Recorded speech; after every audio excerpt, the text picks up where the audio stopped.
The Suicide Squad is the brand new DCEU film. It is written and directed by James Gunn. He wrote and directed both Guardians of the Galaxy films. I adore the first one. I'm not too big on the second one, but I love that first one. One of my favorite comic book films of all time. And I was excited going into this film because the first one, I hate.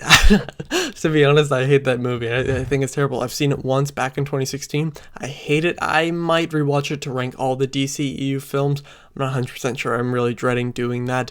But I was excited going into this film because they're bringing back Margot Robbie's Harley Quinn, my favorite character in the first one, easily the best part of the first one, and one of my favorite DC characters ever. But we also have John Cena, Idris Elba, and yes, I'm saying John Cena, but the Peacemaker character seems so interesting to me. And we just have this big bunch of characters, like even Weasel, played by Sean Gunn, and this film is phenomenal. Believe all the hype. Just like I said in the start, believe all the hype about this film. It got a 100% on Rotten Tomatoes originally, and I can see why. I didn't explain the plot of this film just because the start of the film, it's kind of just like, okay, you know what the deal is. Like, it starts off, it's really fast. The movie's actually quite fast, especially in that first act. It's like, okay, you know the deal. You know when the Suicide Squad is. You know what they're going to do. They implant the thing in their neck. You got to go. If you don't follow their orders, they'll blow your head off, literally. And we see that in this film. And the way it's dealt with here is just so smart. James Gunn is an absolute master. I'm so excited for Guardians of the Galaxy Volume 3. It's going to be fantastic, and this film might be the DCU's best film. Not 100% sure. I'm going to rewatch the Snyder Cut this year when it comes to 4K. But it might just be the best one. What really makes this film great is the characters. And that's something I feel the first one suffered from a lot. Like, I can't even remember half the characters' names in that film, and I really didn't like most of them. I liked Harley Quinn, of course. I liked Deadshot, and is that it? That might just be it. Like, I really did not like most of the characters in the film. The villain sucked, everything. But here, they work so well together. The banter is one of the best parts of the film, especially between Idris Elba and John Cena. They are both so good in the film. This is easily John Cena's best performance, and I'm very excited for the Peacemaker show after this. Like, I was like, okay, I want to see John Cena in this role. It seems perfect for him.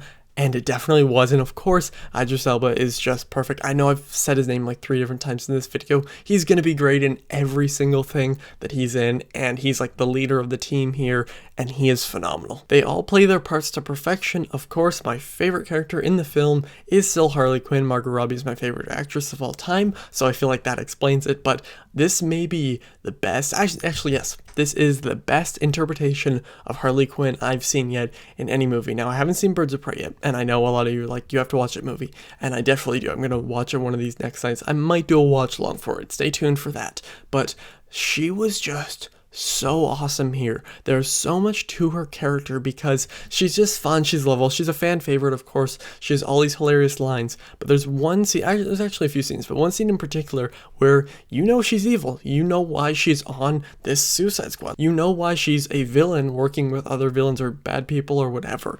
And I thought it was fantastic. I thought James Gunn did a wonderful job with her characterization. Everybody else, Ratcatcher too. I also really love, she's kind of the heart and soul of this film. She has a little great backstory that really kind of adds emotion, especially towards the end with her.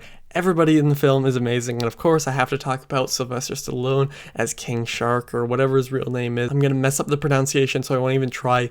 Hilarious. Like, this film is so funny. The comedy works really well. There's some emotional moments. Like, I probably was laughing through half the movie, and the entire theater was. It wasn't just me and my friend being annoying. It was the entire theater just erupting with laughter. The action really worked here, and a lot of the reason behind that is because this film is R-rated, and it goes for it in so many scenes. People's heads are literally blown off their faces, everything, limbs, everything, and the film would not have worked without that. I know that James Gunn was given full creative control. I feel like Warner Bros. Should know by now, when you give the director full creative control, their movie turns out great. Because we have this one, the Snyder Cut, which everybody loved. Everybody really enjoys Batman vs. Superman, the Ultimate Edition, where Snyder was given more there. But when you see the Snyder Cut, a lot of people love it, and Snyder was given basically, like mostly, full creative control. And this film, 100% James Gunn, and it worked really well for me. I can't exactly pinpoint any problems, although I don't feel I can give this one the perfect rating yet.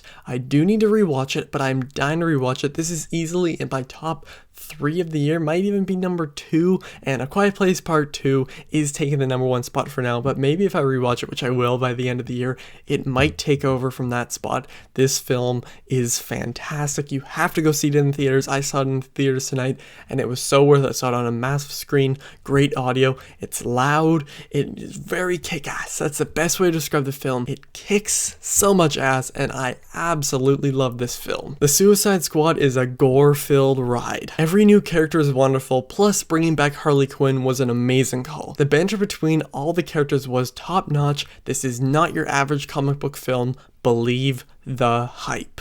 I'm going to give The Suicide Squad a 4.5 out of 5.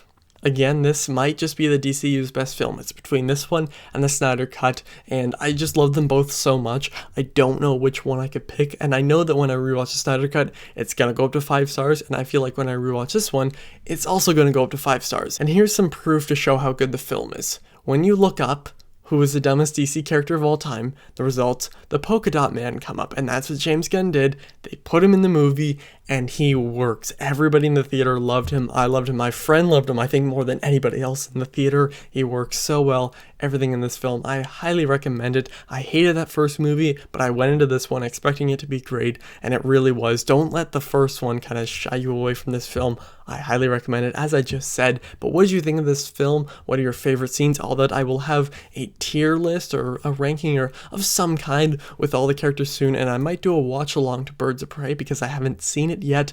I'm very excited to watch it. I know there's some mixed things on it, but anyway, thank you all for watching. I'll see you guys next time. Over and out.